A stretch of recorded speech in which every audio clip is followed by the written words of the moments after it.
My name is Lauren. I'm a Time to Change York champion. I'm going to talk about the stigma and discrimination around mental illness and mental health.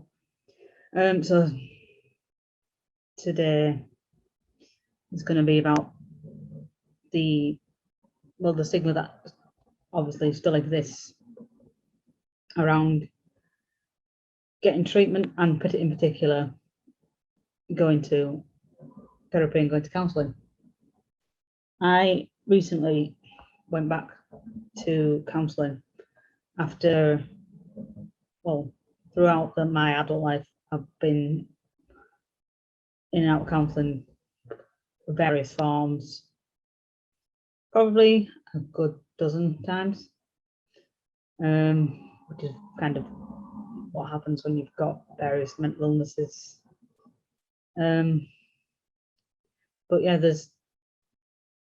I personally have, when I've taken a taxi to some of my appointments, like I can recall last year, it was just before the pandemic hit, I got a taxi from my workplace to an appointment for when I was having EMDR, which is eye movement desensitization and reprocessing therapy, which is kind of what they use for PTSD and complex PTSD, which I won't go into, but it did save my life at the time. And I got a taxi to the therapist's office, which was, funnily enough, near a doctor's surgery. And talking to the taxi driver like you do, as much as social anxiety, but because it was one-on-one, I tend to be able to cope better one-on-one than I do in a group scenario. But he's asking me, are you going, what are you going to there for, blah blah. Some of it a bit nosy, and I was like, okay.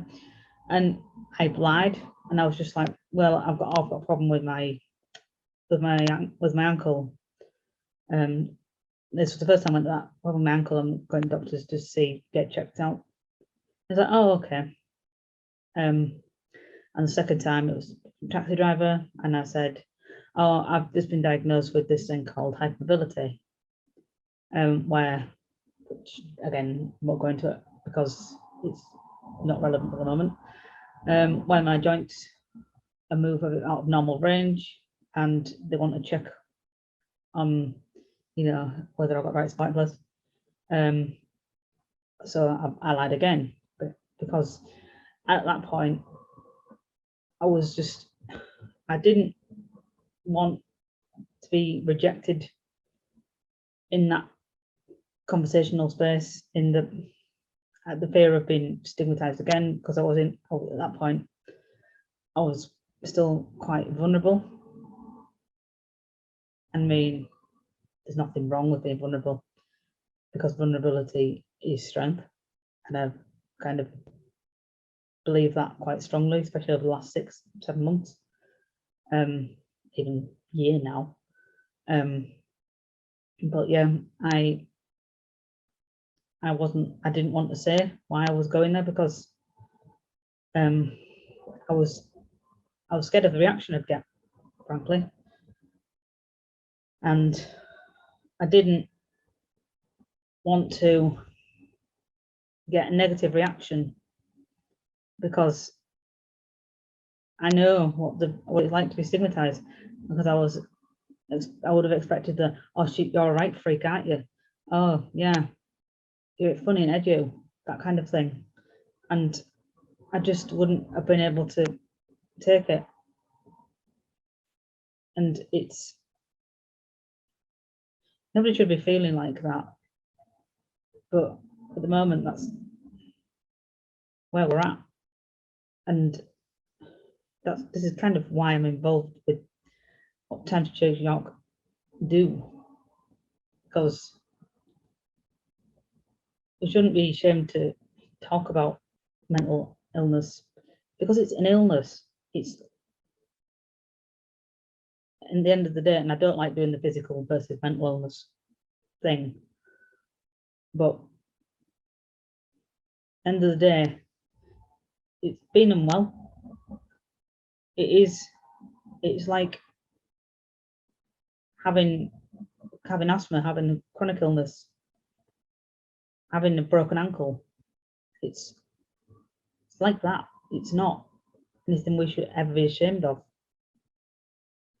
I mean, I'm not ashamed anymore, but I was then, because I wasn't prepared to get into that potentially confrontational conversation about my own mental health.